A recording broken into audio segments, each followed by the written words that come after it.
早餐到咗啦。咁咧，首先咧一個咧就係蠔油撈麵，因為近期食得好嘢多，唔敢食咁多又咩豬油撈啊嗰啲㗎啦。啖飲食咧，所以叫多個淨雲吞啊，個淨雲吞都唔平㗎。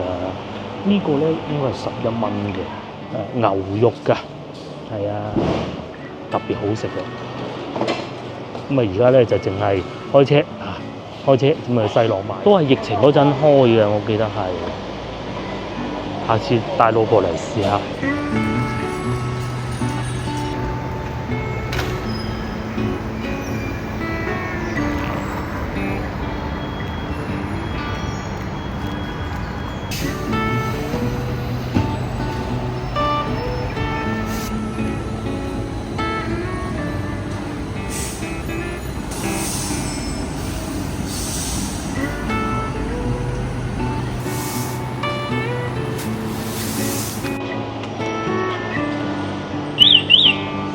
早晨嘅朝頭早8點半嘅，今日影片比較特別。首先係我一個人拍攝，第二咧都好耐未有觀眾要求我去一個地方拍攝啦。而且不單如此啊，仲要咁近公司添，咁梗係快快脆脆拍攝啦。觀眾要求咁嘅拍攝後邊西門口地鐵站啊 B 出口個指明，真係有趣。有觀眾咧就要求行下紫航路，梗係簡單啦。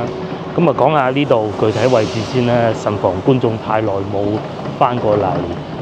嗱，首先面前呢度行過去就係光孝路啦。其實咧好長一段時間我都會認錯光塔路同埋光孝路嘅。咁啊光孝而家梗係認得啦。呢度行過去光孝路係單行線嘅，咁光塔路咧就有座塔係伊斯蘭教嘅。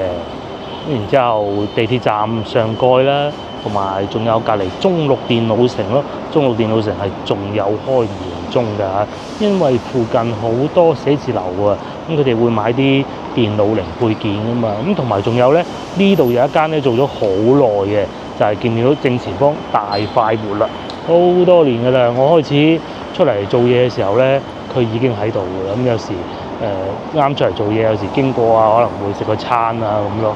我諗呢條街舊鋪唔計啦嚇，大快活都算係做得比較耐，甚至後邊星巴克啊嗰啲先慢慢過嚟嘅啫。咁仲有正前方咧，唔知大家有冇留意到叫高山文化地方？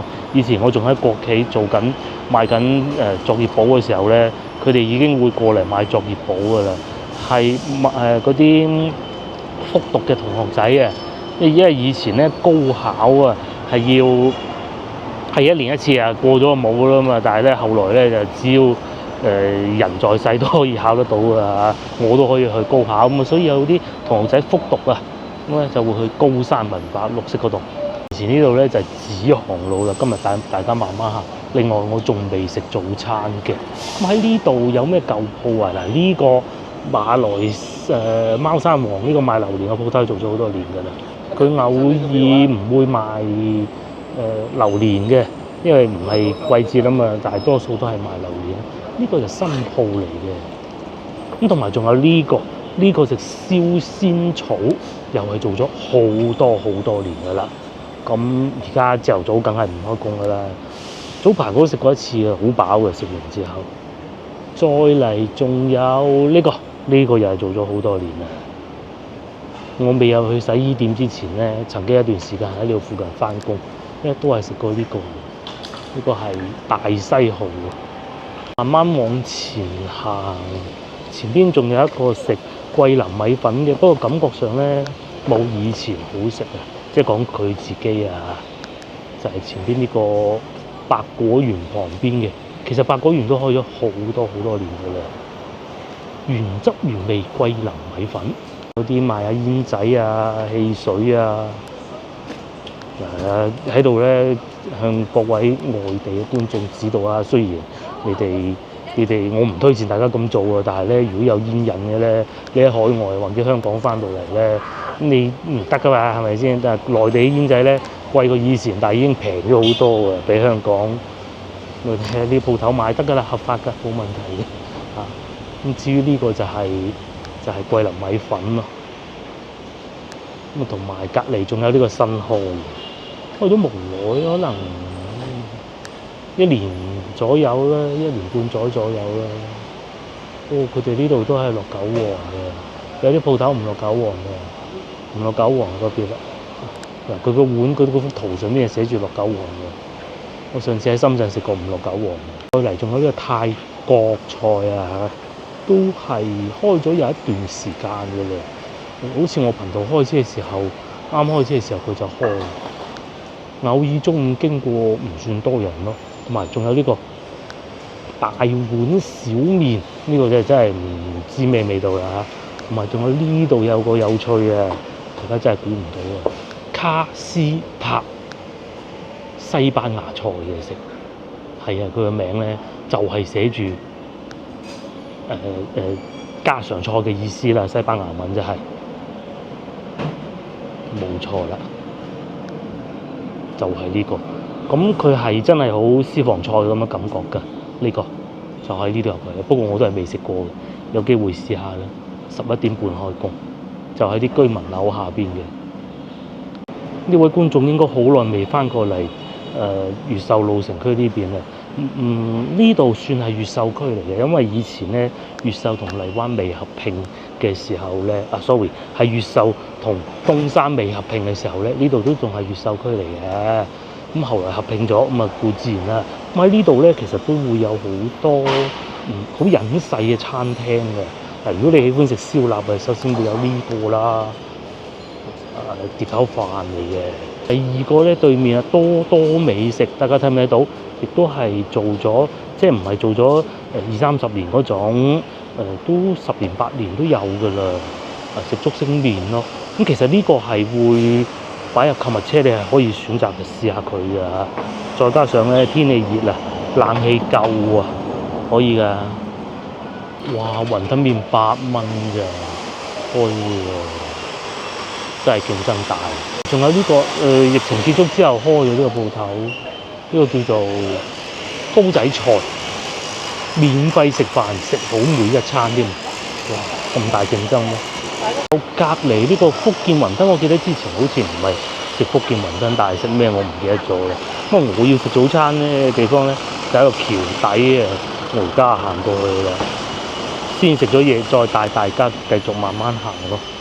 而家行緊呢度咧，光塔路啊，其實就喺先後紫航路旁邊嘅啫。咁我前邊一檔咧，食早餐都好出名，做咗好多年嘅鋪頭啦。有食神。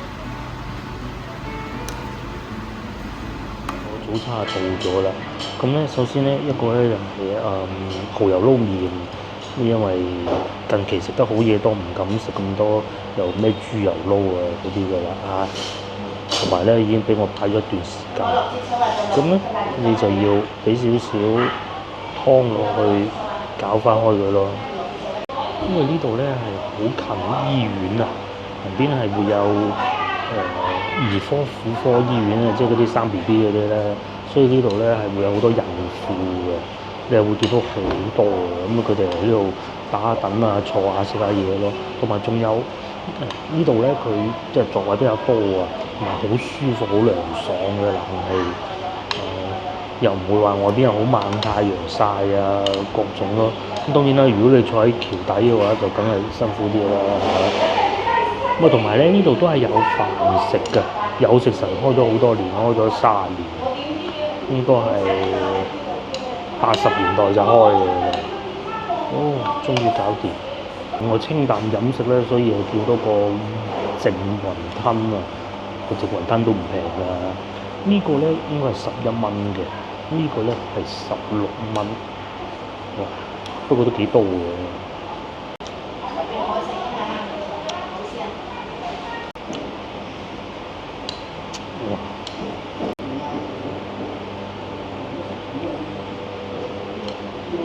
我食過，大家睇見個表情都知嘅，即係唔係佢啲麵唔好啊，唔係我嗰杯茶咯。我係嗰種中意幼麵嗰種，呢種咧就會硬身啲，咩爽口嘅，中意食嘅好中意嘅呢種，但唔係我杯茶。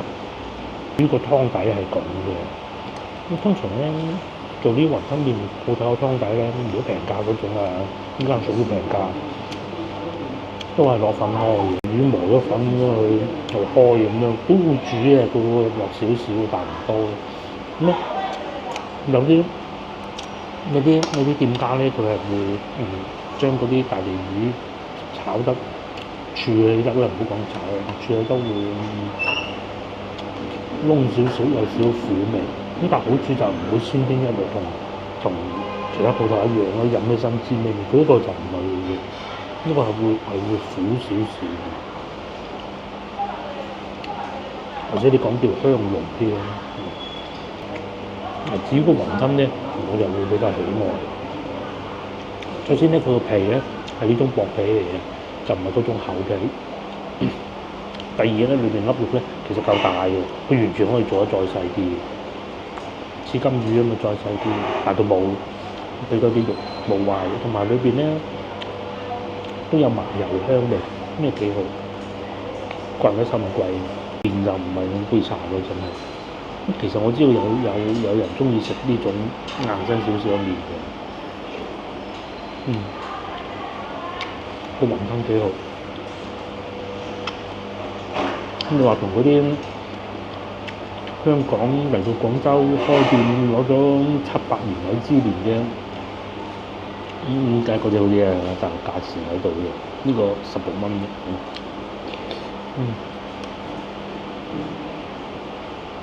如果大家翻到嚟廣州咁啱經過又想試下，你可以試下呢個。不過麵就見仁見智啦。好，我慢慢食，食完再大家慢慢行。飽飽啦，大家睇上去覺得點啊？好老實講，我覺得唔夠之前係好食。唔知咩原因嚇。同埋老闆娘好忙咯，睇得出。仲有佢哋係98年開業啊，門口有寫嘅，就唔係80年代。咁啊，點都好啦，大家經過翻嚟可以試下嘅，睇下同你以前如果有食過嘅話，味道又有咩唔同咧？我哋繼續行紫航路。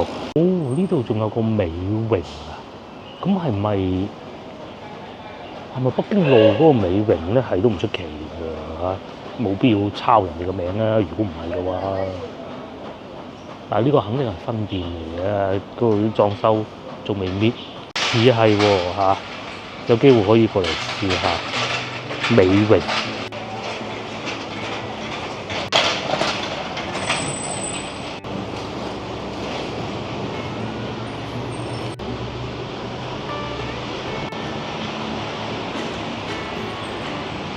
仲勁，咁先頭我就講過話呢度咧係有個大醫院嘅，叫婦女兒童醫院。原來咧佢哋喺前邊呢個地塊又準備再開多一個新樓，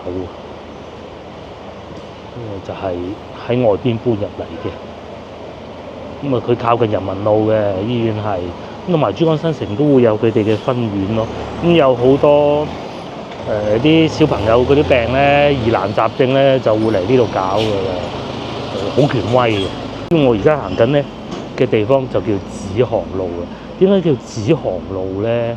咁你可以同以前好多嘅古仔連埋一齊嘅，包括廣州要考試㗎啦。咁考試場所啊，可能會喺應元路啊，或者係中山4路嗰邊啦。咁但係考試啲紙點嚟咧？咁喺呢度印刷㗎，所以呢個叫紫航路。以前呢度係好多紙賣㗎。其實到而家咧過翻去，過翻去隔離街，我唔記得條路叫咩名啦嚇，都係仲有好多紙賣嘅。至於呢邊啲住屋咧，就係咁嘅，通常都係9層樓居多，又或者一啲比較矮嘅，得3層樓、4層樓高嘅。舊屋啦，好似呢啲咁，呢啲可能50、60年代落成嘅咧。咁啊，同埋仲有啲巷仔咯。呢兩嚿石得意啊，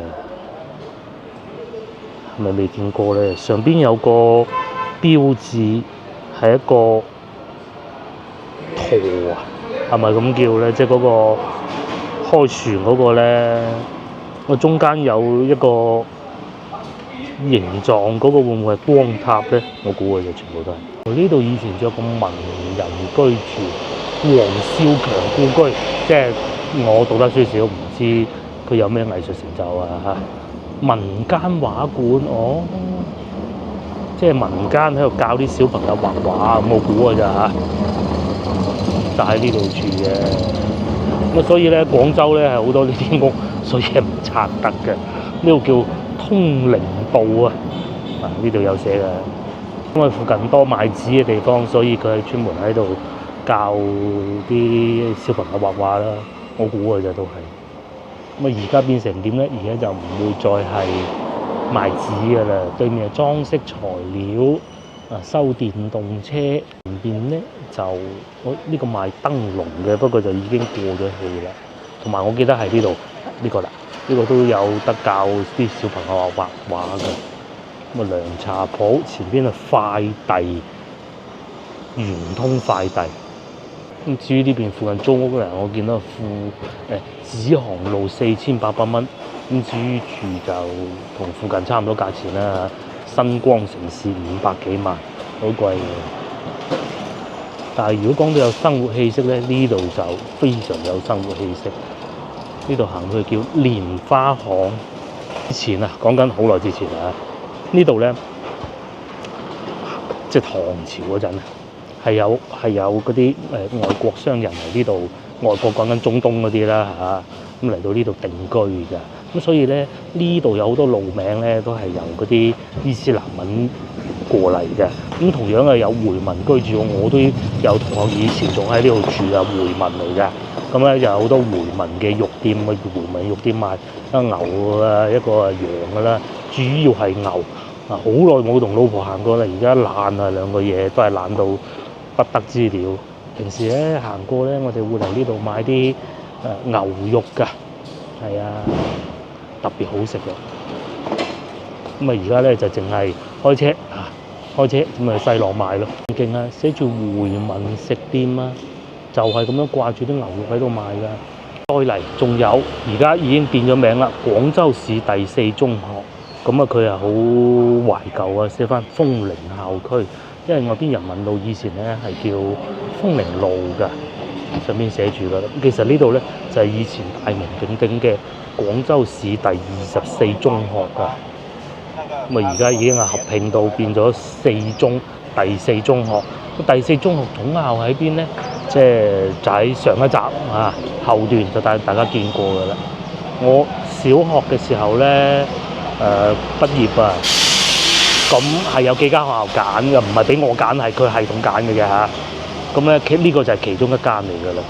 咁有好多小學嘅同學仔咧，都升咗嚟呢度嘅，都遠啊嚇。但係佢開咗好多年喎，1917啊，係1917喎，唔係2017喎。而家喺度打緊籃球嘅同學仔，好嘅。係咧，如果講到飲茶嘅話咧，就不多嚇。呢度係其中一家。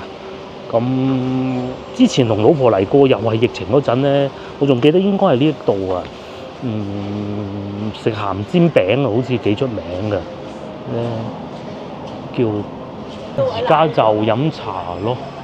哇，早茶到3點啊，陰公咯，真係競爭大。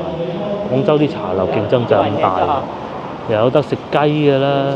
喂，而家呢個時間段，好多人喺裏邊食緊嘢喎。都係疫情嗰陣開嘅，我記得係。下次帶老婆嚟試下。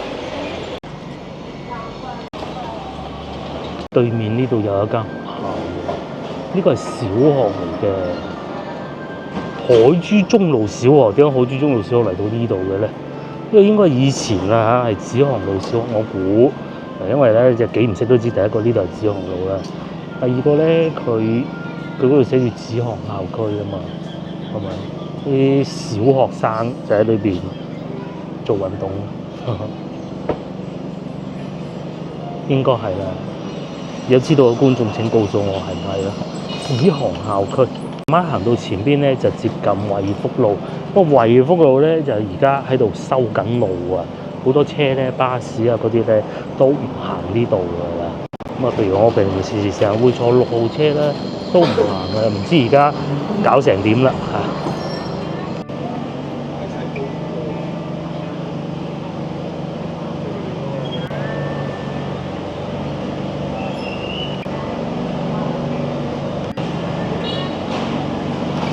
對面仲有小食店添，但係阿咪喺度買緊粟米嘅咧，唔知搞咩。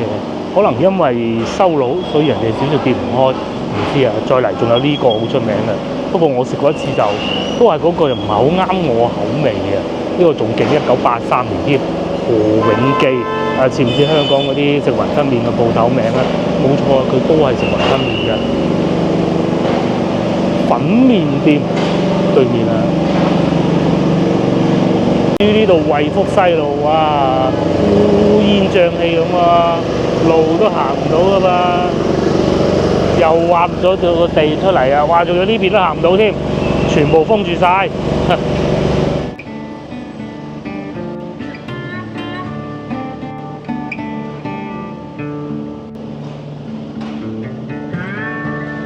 仲勁，呢度係惠福西路啦，電雞啊，人啊俾行嘅。但係車都俾行啊！呢度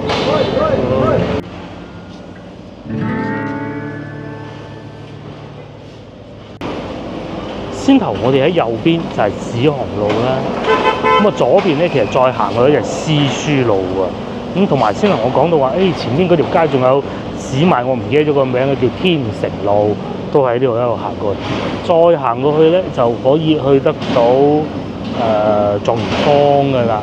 咁啊，再去咧就係上下九步行街咯。咁啊呢邊咧又開始多翻啲小食啊。第一個就係永記沙灣甜品，好吸引我喎。咁早應該冇得食嘅。再嚟咧，先頭行唔到，又見到個歐基喺度轉緊地嗰個位置咧，其實靠馬路呢邊啊，通往人民中路方向咧，仲有個榴蓮糖水又係好好食嘅。咁喺呢邊咧，又都係會有好多嗰啲好舊式建築物，好似面前呢啲咁啦。好似有個叫紅屋嘅，但係喺邊個位置，其實我都唔係好記得啦。前邊呢個叫思書西街，再嚟講到美食咧，再往前咧，仲有一間。如果身體負擔唔怕太大嘅話咧，我諗全廣州最好食嘅牛三星湯就喺前邊。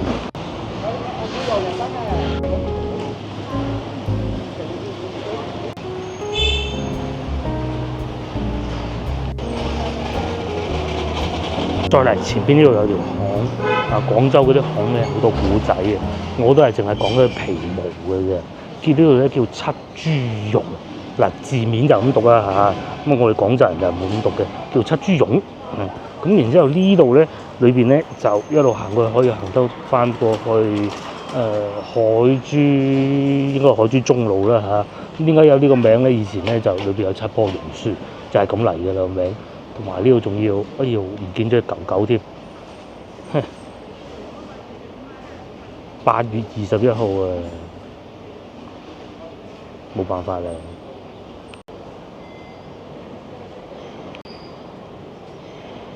啲路咧呢種車仔行啊，好啊，架車大啲都唔掂啊！連特斯拉咧都要就一就先過得到啊！咁啊，再往前行咧，就係先頭所講嘅食牛三星嘅地方，大家去睇埋佢。仲有呢個先頭咧，咪講過話兒科醫院好出名嘅，其實呢度就係佢後門嚟㗎啦。咁啊，真係好勁㗎！大灣區咧，只能講係咁，同埋佢有一個分院咧，新啲嘅喺珠江新城嘅，樓頂仲有直升機嘅可以停。呢度就梗係唔得啦。喊咁隔離咧，呢個建築物咧就有趣啦。咁大家如果但凡有接觸過粵劇嘅咧，就應該知道有個人咧，好出名嘅薛覺先。以前咧佢就喺呢度住㗎啦，冇錯啊。咁後來咧，因為啲房地產發展商，不過我唔知邊個啦，就野蠻地拆咗佢，係啊。咁後來咧就冇辦法，你呢啲建築物不能夠咁樣咁啊罰咯，然之後要佢復原翻咯。咁復原就已經唔係嗰種味道嚟㗎啦。但係就只能係擺咗喺度唔用。薛覺先舊居就喺呢度。咁有冇以前嘅味道啊？有冇觀眾話到俾我聽？或者你以前行過嘅？都有隻狗喺度，咁似先頭話唔見咗嗰隻嘅，好似喎嚇。到咧呢度係紫航路其中一個需要查下資料啊，睇下了解下歷史嘅地方。咁薛覺先有幾出名，大家翻去查下資料啦。隨便邊都係好多呢啲好有歷史嘅建築物嘅。詩書路68號民居，咁啊附近都有好幾間都係舊屋嚟嘅啦。咁啊通常佢啲粵嘅命令可能都住埋一齊啩。咁再嚟仲有前邊呢度又係好出名，不過疫情嗰陣就非常之出名嘅就係呢個啦。哇！而家都仲係咁嘅喎，食豬潤燒賣嘅係呢個啦。咁啊唔食豬潤燒賣飲湯都得嘅。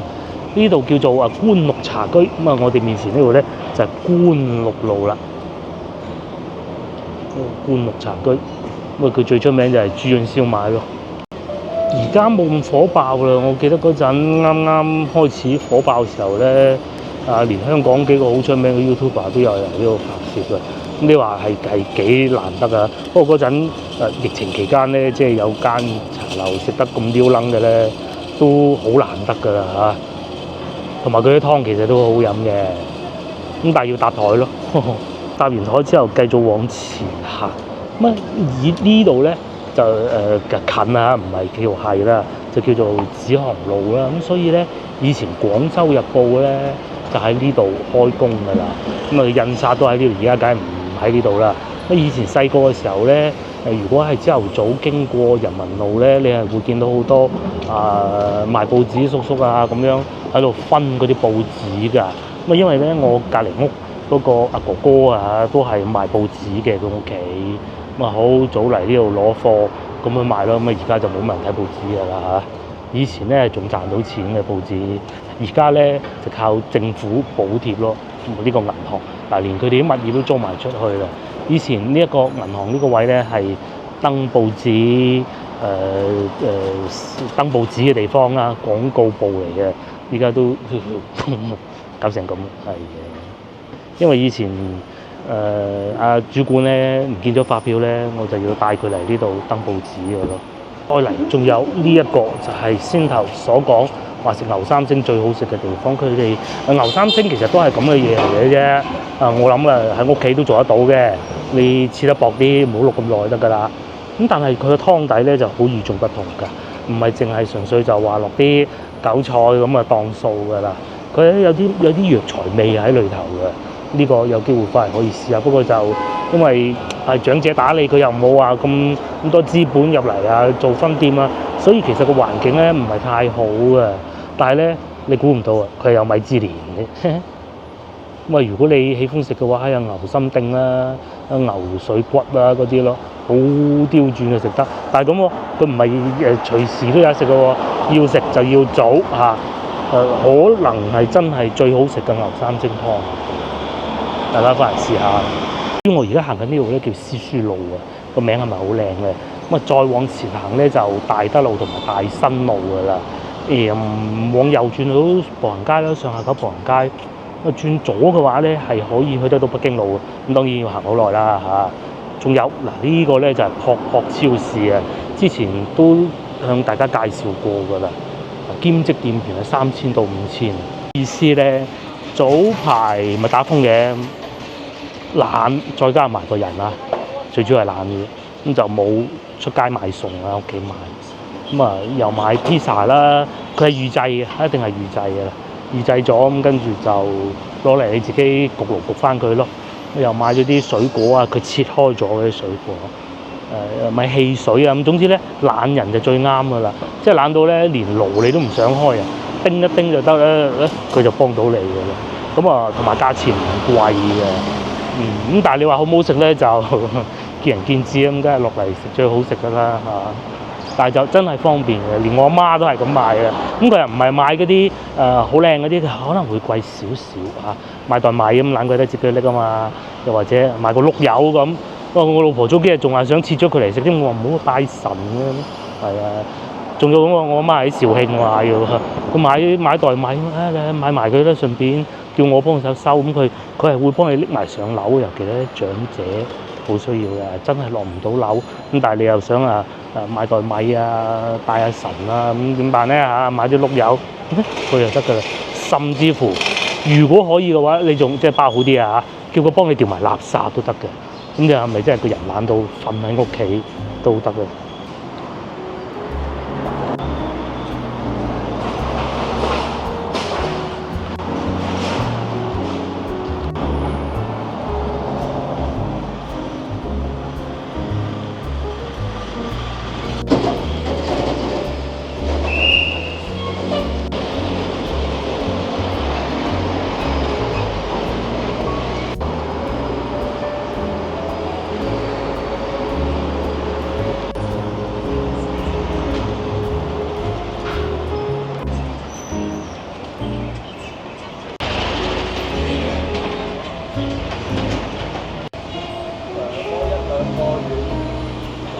我哋又嚟到天成路呢度賣紙啦，斜對面大家睇唔睇到？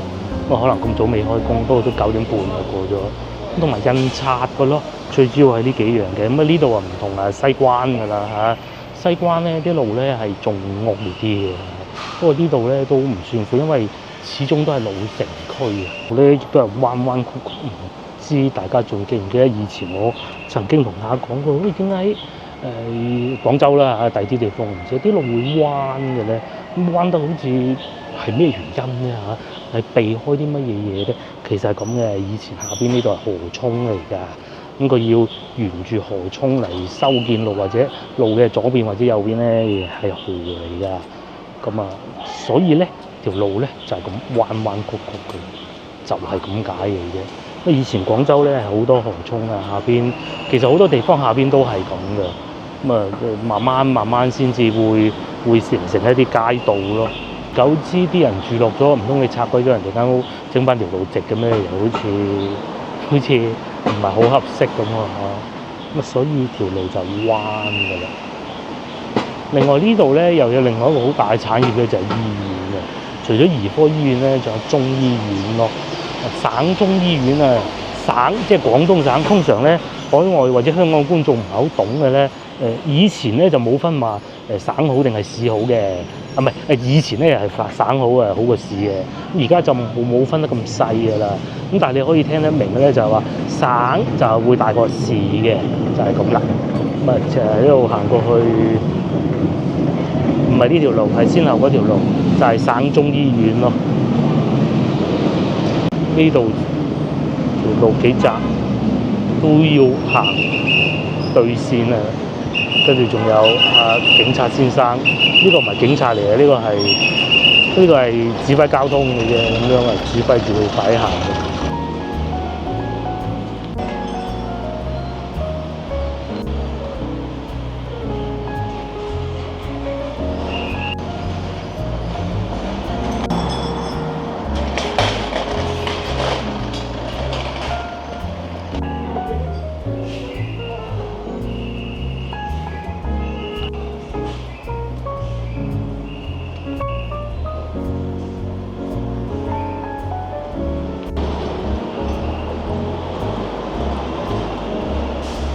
我哋呢一輩人咧，天成路最出名嘅咧，就唔係天成路呢3個字，係狀元坊。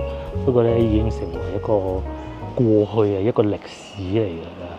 面前呢度就係狀元坊，我都帶大家行過幾次，不過實在太有情懷，而且咧就腳喺呢度咧行翻出去人民路咧就比較方便嘅。亦都再帶大家行下啦，狀元坊得翻門口呢檔賣糖水嘅喎。而家裏邊咧係已經變成倉庫咯，係因為附近咧好多賣衫批發市場倉庫擺喺邊咧，咪就擺喺呢度咯。呢度咧就到而家冇咩好好方便咯，就係交通方便咯。要去人民路就係咁樣行過嚟就得㗎啦。有好多舊屋嘅，右邊呢度仲喺度翻新緊添，不過費事影人哋啦。有好多鋪頭屋就租出去做倉庫咯。時係好多人嚟到呢度我哋呢一輩啊，啲後生啊，如果買啲明星海報啊、老翻 CD 啊、甚至乎啲飾物啊、衫啊、文具啊，各種都有嘅。咁咧北邊咧就有狀元坊啦，南邊咧就會有女人街咯。咁其實兩邊都已經式微咗㗎啦。打贏佢哋嘅咧，唔係因為呢度啲路太舊，又或者係消防問題，而係網購。有邊個唔係上網買嘅？個個都係上網買㗎啦。咁啊，所以咧呢啲都冇晒市場㗎。咧至於嗰啲老翻咧，其實音樂啊，曾經有一段時間咧都冇辦法㗎，內地係買唔到嘅，係買唔到嘅。咁啊要聽新歌之後買老翻。其一，其二嘅話咧，互聯網影響亦都係好大嘅，即係上網 download MP3 就得㗎啦。咁後來咧，即係其實嗰個年代咧冇電子支付咁方便，咁你只能就係老翻啦嚇，或者非法下載啦。咁但係其實咧，我認為啊，嗰時音樂係仲精彩嘅。時至今日咧，其實而家已經好難係可以不付費去聽音樂㗎啦。因為你要聽嘅幾大平台咧，咩 QQ 音樂啊、騰訊雲咧，其實全部都有。就算係Apple Music 咧，都係付費㗎嘛。但係大家覺唔覺得反而而家啲歌啲音樂咧冇以前咁好聽，都係有咗好多好出色嘅音樂人，呢個唔否認啊嚇。但係你發唔發覺同嗰個年代比，大家隨便都講出啲，喂大佬嗰陣我哋冇俾錢嘅喎，都做得咁好。但係依家咧，內地會好咗好多嘅。同樣地，同埋香港流行樂啊，或者甚至乎內地嘅音樂比起身咧差咗好多嘅咧，都仲係狀元坊啦。而家就變成倉庫，全部都係。咁插啲嘢、抽啲嘢出嚟就得啦。一部車一部車咁樣，啲貨運過嚟咯。呢個老細要嗰啲貨咁咪喺度拉咯。以前咧呢度太多人聚集啦，因為我屋企咧有老人家咧都喺越秀區，即係做類似嘅工作啦嚇。佢當時都話俾我聽即係唔係話咩原因，其實就係怕人太多，到時啲人疏散唔到咧係好危險嘅，或者一場火災嘅話咧，因為你可以想象得到淨係得兩邊係有路出嘅啫，而喺呢啲屋入邊咧入到去咧，呢啲巷仔入邊咧，當時都係仲有好多鋪頭喺度賣嗰啲文具啊，咁一個用電啦嘅冷氣機啊，咁當時冇咁多電雞嘅。如果再多埋呢樣嘢，直頭諗都唔敢諗啊！咁而家咧，其實好老實講，唔係好得過嗰陣好多嘅。如果講比較容易着火，呢啲都容易，但係咧人就少咗好多啦。咁同埋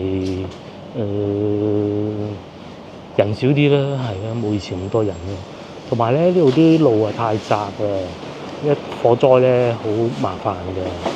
譬如早1年前到啦，對面又發生過一次，一火災咧成條人民路塞住嘅，好麻煩。狀元坊咧時間再往前撥咧，其實以前就係賣一啲戲服啊，即係嗰啲粵劇頭飾嘅。點解咧？大家啱先有冇聽我講古仔啊？講過人民路嗰邊咧好多粵劇迷連住嘅紫航路嗰邊。咁你話關唔關事？我相信係關事嘅。你唔通拎到當時有我講攞去天河賣咩？揾鬼去啊！種菜又有。依家就好似得翻一間鋪，仲係賣嗰啲粵劇頭飾咯。好似喺呢邊，我都唔係好記得喎。變咗小食店科技行過嗰度咯。咁而家都唔係話冇晒人氣嘅，好多人話咧上邊收編咗人民高價以後咧，搞到下邊啲生意變差，即係差過最旺嘅時候嘅。不過都還好啦，始終呢條路喺老城區，好多人賣衫倉庫呢啲咯。啲戲服咧就剩翻呢一間，賣喺獅頭仲有做生意嘅，賣下呢啲戲服咯。係粵劇嗰啲戲服喎，應該係粵劇吧。我賣下啲公仔咯，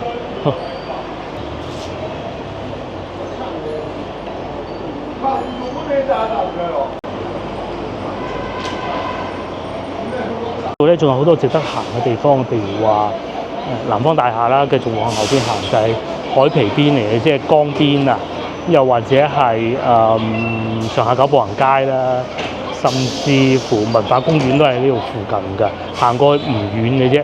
咁大家翻到嚟，如果對呢邊係好有情懷嘅話，不妨去行下。